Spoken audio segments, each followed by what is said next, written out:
It was 12:35 Monday morning when I was informed of the urgent distress signal from the Titanic. I myself had retired for the night.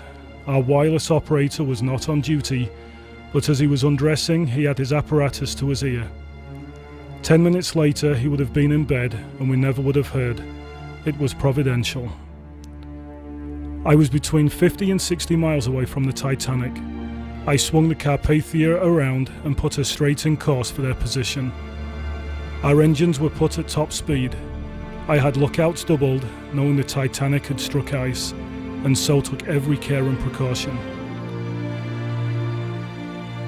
I told the first officer to get the lifeboats out. The chief steward and the doctors I called and instructed to be ready with all supplies necessary for any emergency. For a moment, after every order was given and in progress, I realized that all our efforts might not be enough.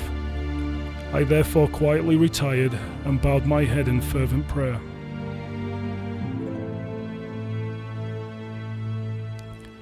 On and on we sped. Our stokers never worked harder. When the first faint daylight came, we were still miles from the spot of the tragedy. I felt we should arrive too late.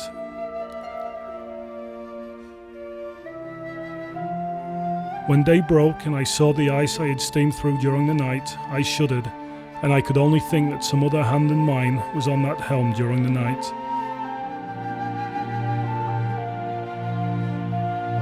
After full daylight, we sighted the first lifeboat. I realized then that we could at least save a few human lives. Wreckage was strewn about us. The sea was calm, scarcely a ripple upon its face.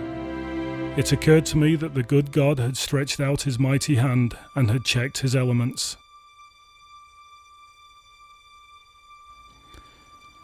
Once all survivors were aboard, I got a clergyman to offer a prayer of thankfulness for those saved and a burial service for those lost.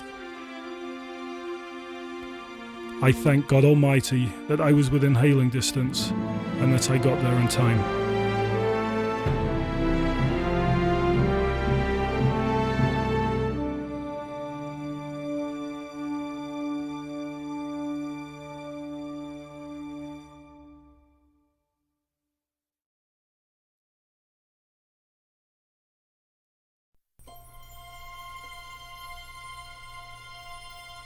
Odd the way minds work.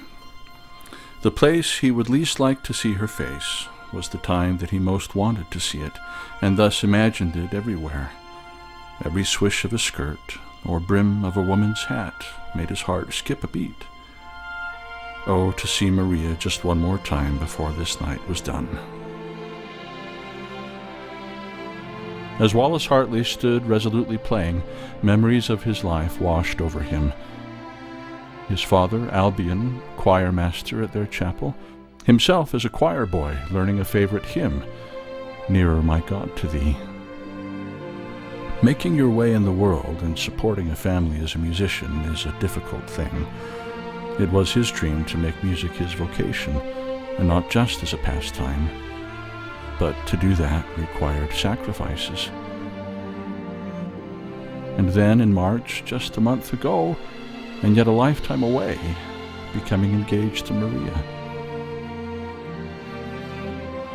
All over the ship, men were sticking doggedly to their posts, mechanics, stokers, firemen, wireless operators, everyone doing what they did best, what they needed to do.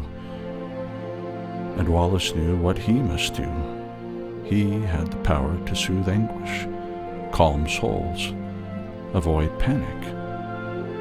And so, here he was, playing the strangest concert of his life, all the while wishing for one last glimpse of his beloved Maria.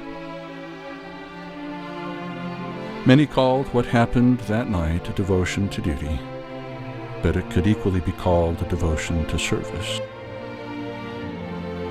It does not matter what precise music Wallace led the band in that fateful night, for each of us at such a time could truly say, "Still, all my songs shall be nearer, my God, to Thee."